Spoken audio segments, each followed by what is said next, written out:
ในกรณีที่เราลืมรหัสผ่านเข้าสู่ระบบ xrtrading.com เราจะต้องเฮ็ดจังใดเวลาที่คนเข้ามาเนาะเข้าสู่ระบบคนกดเข้าสู่ระบบ แล้วทุกคนมาในหน้านี้ มันจะเห็นคำว่าลืมรหัสผ่านหรือไม่ ถ้าหากว่าทุกคนลืมทุกคนบ่จื้อเนาะให้ทุกคนกดบนว่าลืมรหัสผ่านหรือไม่ทุกคนกดมาเลย หลังจากที่กดมาแล้วเนาะมันจะขึ้นมาในหน้านี้ ให้เราใส่อีเมลที่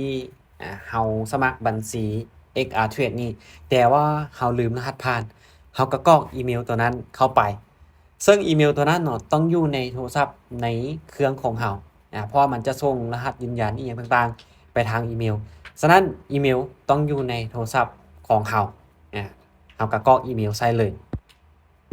หลังจากที่ใส่อีเมลแล้วเนาะให้ทุกคนกดคำว่าส่งอีเมลปุ๊บส่งตัวนี้ไป แล้วมันจะเตือนมาขึ้นมาในจุดนี้เนาะว่าข้อความได้ถูกส่งไปทางอีเมลแล้ว ให้เราเข้าไปตรวจสอบเบื้องในอีเมลแล้วกดยืนยันเพื่อทำการเปลี่ยนรหัสผ่านเดี๋ยวตุ้ยขอออกแล้ว จะเข้าไปในแอปของอีเมลนะเห็นบ่รหัสมันส่งมาที่22 โมง 54 นาทีเพราะว่าหน้าตอนนี้คือ22 โมง 54 นาทีเวลาที่ตุ้ยอัดคลิปนี่เราก็กดเข้าไปปุ๊บแล้วให้ทุกคนกด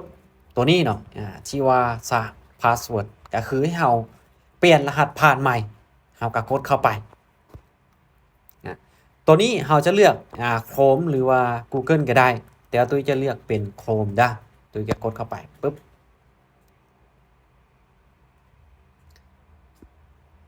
มาในหน้านี้ก็คืออีเมลตัวนี้จะเป็นอีเมลของเราที่เราทำการสมัครเนาะแต่ให้เราตั้งรหัสผ่านใหม่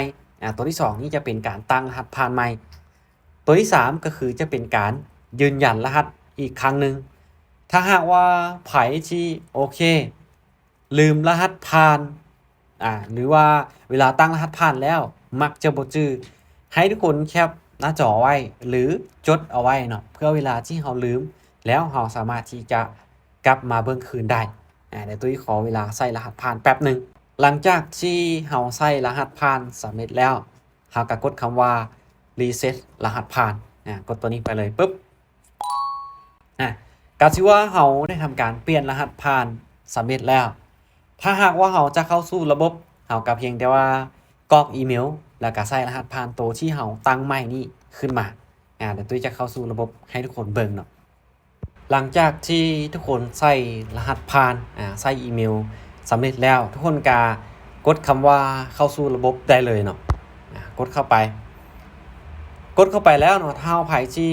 ตั้งรหัส 2A แล้วมันจะให้เราใส่รหัส 2A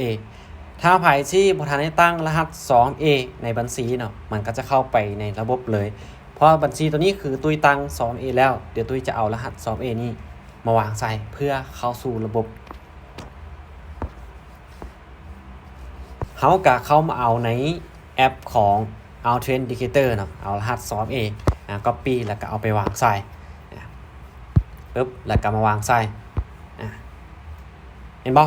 การที่ว่าสำเร็จเราสามารถที่จะเปลี่ยนรหัสผ่านเข้าสู่ระบบได้และนี่จะเป็นวิธีในการเปลี่ยนรหัสผ่านเข้าสู่ระบบถ้าไผที่